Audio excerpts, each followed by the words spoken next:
kelompok 2 akan mewawancarai salah satu guru di SMA Negeri 3 Cimahi tentang dinamika kependudukan.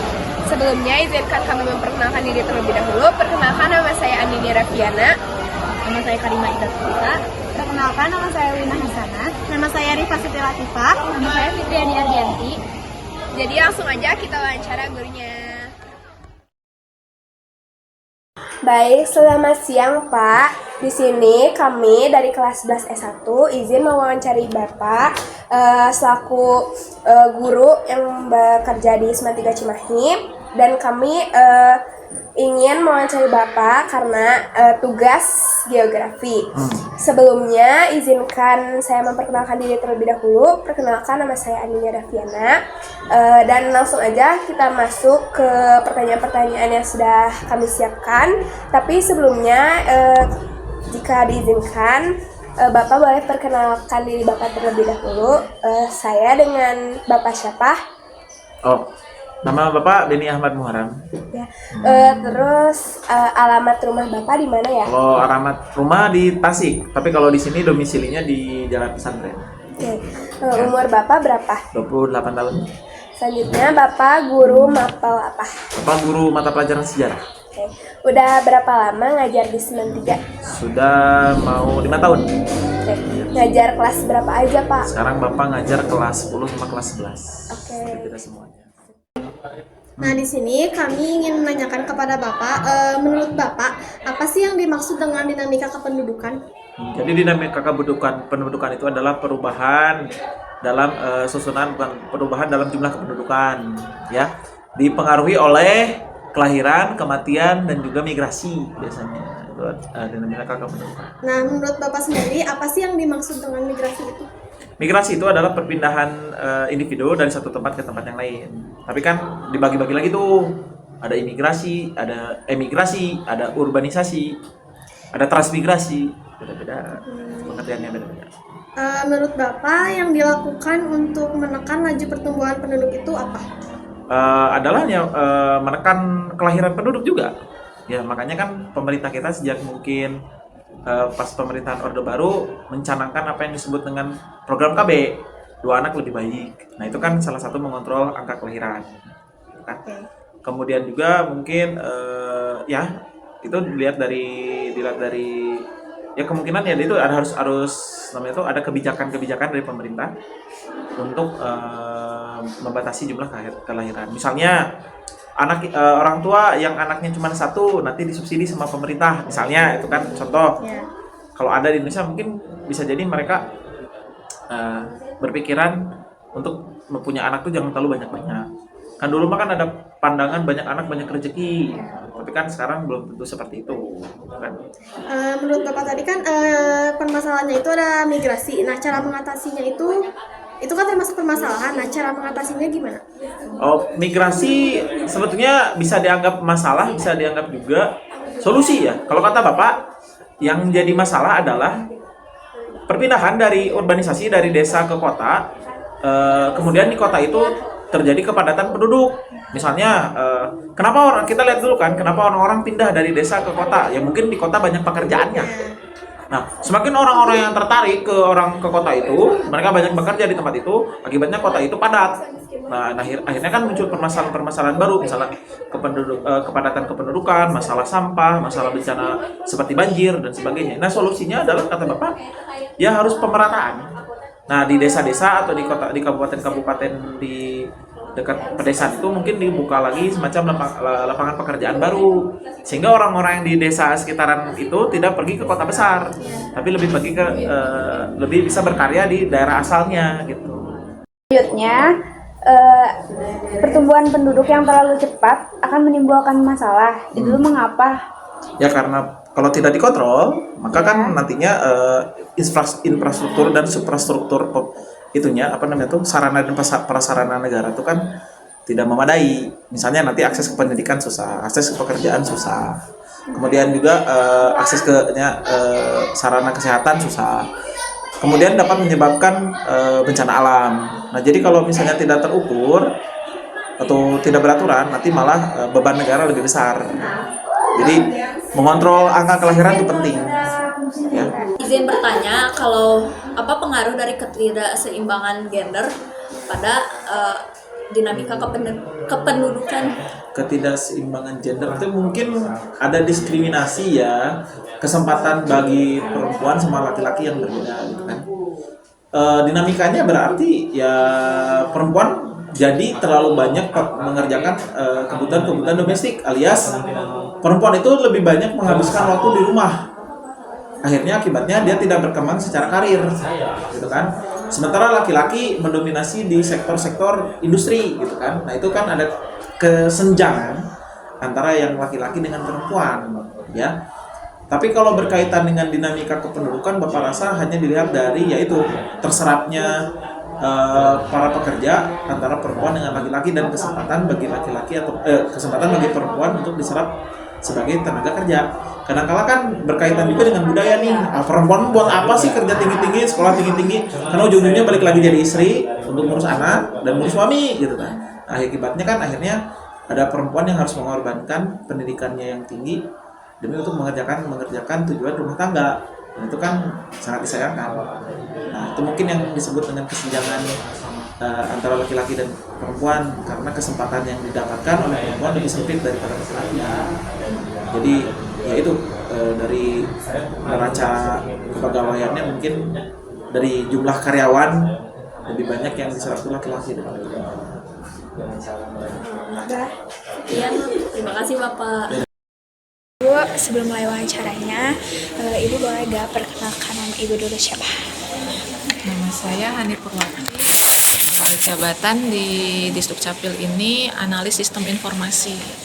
Jadi pekerjaannya terkait tentang analisis aplikasi sistem yang dibuat oleh Disdukcapil. Contohnya seperti di Landa Cita, itu ada tim teknis yang menganalisis, salah satunya saya. Kalau Ibu sekarang tinggalnya di mana? Di Kabupaten Bandung kalau tinggal. Bandung. Bukan Cimahi. Oke, kalau terus boleh tahu gak Bu tempat tanggal lahir Ibu di mana? Kenapa dengan tempat tanggal lahir? Soalnya disuruh gitu ya, kayak buat datanya gitu. Iya, statusnya. Status geografi? Oh, biografi. Soalnya saya bacanya di sini geografi. Oh, lahir udah itu sih, udah kepala 3 mau kepala 4 di 20 Januari 1986. Berarti Ibu sekarang usianya 38. Oke. Udah, langsung aja ke pertanyaan aja ya. Yang pertama, menurut pendapat Ibu atau bahasa Ibu, yang dimaksud dinamika kependudukan itu tuh apa? Dinamika kependudukan biasanya itu terkait tentang perubahan mobilitas kependudukan atau perubahan biodata penduduk. Biasanya itu terkait dengan kelahiran, kematian, pindah keluar ya, kemudian perpindahan datang, atau perubahan pekerjaan, perubahan status perkawinan. Itu salah satunya perubahan-perubahan atau dinamika yang biasa terjadi dalam kependudukan. Hal-hal lainnya bisa saja ada identitas ganda, misalkan nik yang lama ternyata terkait lagi dengan nik yang baru, ternyata jadi ada nik ganda, tapi itu bisa kecek tetap di sistem apakah ini niknya ganda atau tidak, karena ketika sudah ada perekaman itu akan terdeteksi orang tersebut sudah pernah melakukan perekaman atau tidak. Jadi kalaupun yang bersangkutan itu memiliki nik ganda, bukan berarti kedua niknya itu aktif, pasti salah satunya tidak aktif. Hanya saja itu kita harus menggunakan sistem untuk ngeceknya, tidak bisa secara manual. Itu kemudian hal-hal lainnya mungkin dari perubahan kependudukan yang selalu dinamis ya, tidak misalkan hari ini ada jumlah penduduknya 500.000 pas contohnya, besok udah berubah lagi, bisa berkurang bisa bertambah, ada anak lahir, ada yang meninggal gitu kan, ada yang pindah keluar, ada yang datang, seperti itu. Apalagi pertanyaan selanjutnya Bu, menurut Ibu apa yang dilakukan kita untuk menekan laju pertumbuhan penduduk kita sebagai Kalau Dinas kependudukan sih lebih ke arah pencatatan ya, bukan tentang penekanan. Kalau penekanan berarti kan menahan gitu ya, sehingga angkanya tetap di angka tertentu gitu kan. Kalau menahan itu, kalau menahan laju kependudukan, pertama kan lajunya karena apa dulu? Kenaikan berarti kan ya, laju di sini. Kenaikan karena kelahiran biasanya kan. Terus kenaikan itu disebabkan juga oleh perpindahan datang. Kalau ke arah kelahiran, kita kan tidak bisa menahan ya orang yang melahirkan seperti apa, karena misalkan pakai KB itu bukan ranahnya Disduk Capil kan. Kita hanya pencatatan, ada yang lahir kemudian bikin akta kelahiran, kami catat siapapun itu, berapapun jumlahnya gitu, selama yang bersangkutannya memang warga Kota Cimahi. Nah, kalau untuk baru tentang kedatangan, meskipun kami secara langsung menahan misalkan kedatangan itu tidak, hanya saja dengan cara seleksi gitu. Maksudnya seleksi di sini hanya orang yang sudah memiliki SKPWNI baru boleh bisa bisa pindah ke Cimahi. SKPWNI ini dari mana? Dari Dinas Kependudukan asalnya, domisili misalkan dari Kota Bandung mau pindah ke Cimahi, maka harus sudah ada dulu SKPWNI. SKPWNI itu surat keterangan pindah untuk WNI dari Kota Bandung, Disduk Capil Kota Bandung ke Cimahi, baru kami lakukan proses kepindahannya. Kalau tidak ada itu, tidak akan kami proses. Paling hanya itu aja gitu. Untuk disebut menahan laju juga tidak secara langsung kan ya. Selanjutnya, menurut Ibu apa sih Bu itu urbanisasi? Urbanisasi itu kan lebih ke arah perubahan karena mobilitas kan ya, mobilitas penduduk, dan macam-macam alasan kenapa terjadi itu berbagai hal. Contoh sekolah misalkan ya, sekolah-sekolah di suatu kota itu lebih bagus kualitasnya dibandingkan di kota lain misalkan, sehingga banyak yang pindah ke kota tersebut. Atau pekerjaan, atau hal lain, misal kembali orang yang dulu sudah pernah pindah, sudah mulai sepuh contohnya, ingin kembali lagi ke Cimahi. Seperti itu, banyak hal sih yang mempengaruhi dan menyebabkan urbanisasi tersebut gitu. Kalau di pekerjaan tuh misalnya kayak di kota-kota tuh gajinya lebih besar, Bisa jadi seperti itu, pindah atau gitu dari ya desa ke bisa, kota. atau bisa saja kalau Cimahi kan banyak pabrik ya. Iya. Nah, biasanya ada pembukaan lowongan gitu. Orang-orang kan dari luar berbondong-bondong tuh datang ke sini. Ya, seperti itu sih maksudnya, lowongan pekerjaan yang tersedia di sebuah kota itu dirasa menjanjikan, padahal belum tentu ketika datang ke sini langsung dapat gitu kan. Seperti itu berpengaruh terhadap urbanisasi kependudukan.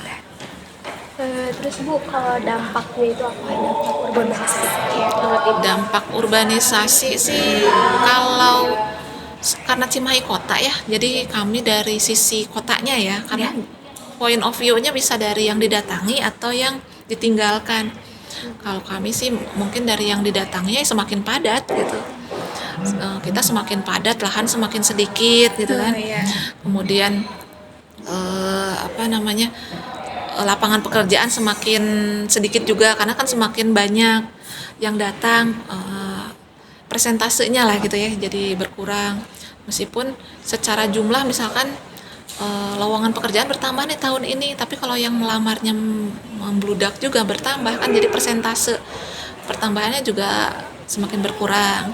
Tapi yang paling sangat berpengaruh itu, yang sangat terasa gitu, yaitu menjadi padat penduduknya sehingga lahan menjadi sempit.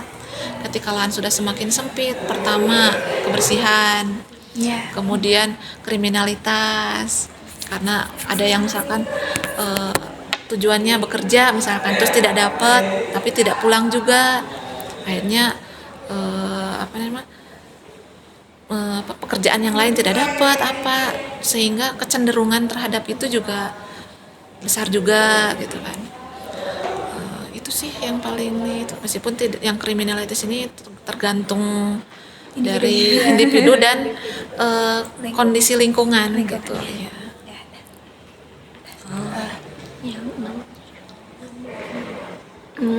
Terus apa aja permasalahan yang terjadi akibat dinamika kependudukan selain kriminalitas?